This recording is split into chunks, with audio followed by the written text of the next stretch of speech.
Bonjour à tout le monde. Je vais vous lire la déclaration d'un certain nombre de citoyens sur l'état actuel du pays. Des citoyens à Matam, indignés par l'état actuel du pays. Il est important de préciser que ce discours ne s'inscrit aucunement dans le cadre d'un parti politique, encore moins par un esprit partisan, animé par un esprit partisan.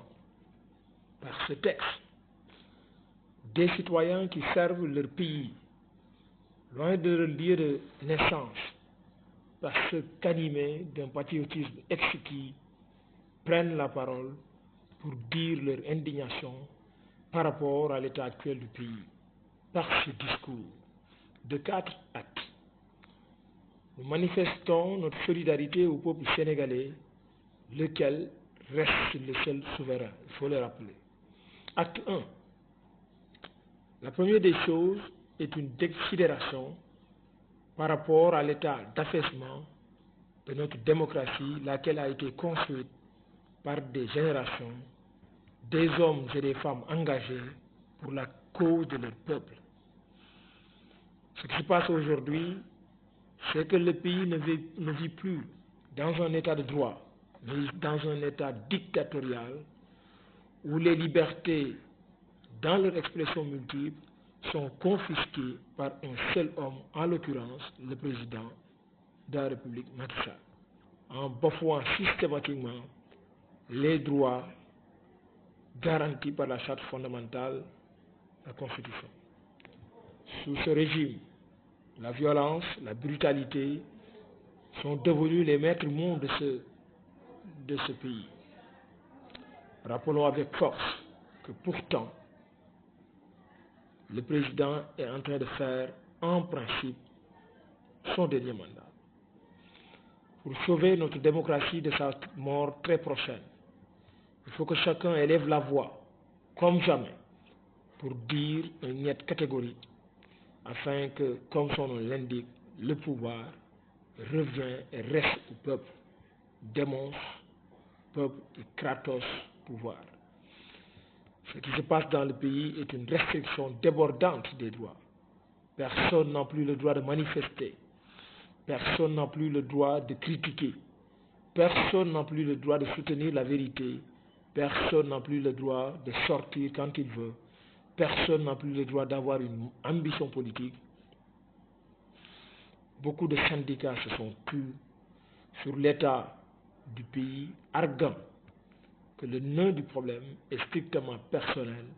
Et là, nous arrivons au stade où le pays est en sang et en feu. Un silence a des limites.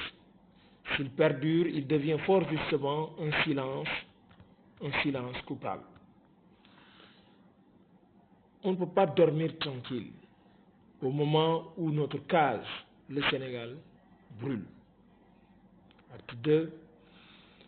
Dire aussi notre cri de cœur par rapport aux arrestations abusives de certains citoyens notées dans toute l'étendue du territoire. Force est de constater que certaines arrestations relèvent tout bonnement de détention politique. En réalité, ce qui se cache derrière ces arrestations, c'est un projet notoire d'intimider les citoyens, d'éliminer certains adversaires politiques, afin que le projet du troisième mandat s'impose logiquement dans la conscience de chaque Sénégalais. Les dignes fils du pays qui croupissent regrettablement en prison parce que simplement ils ont dit non.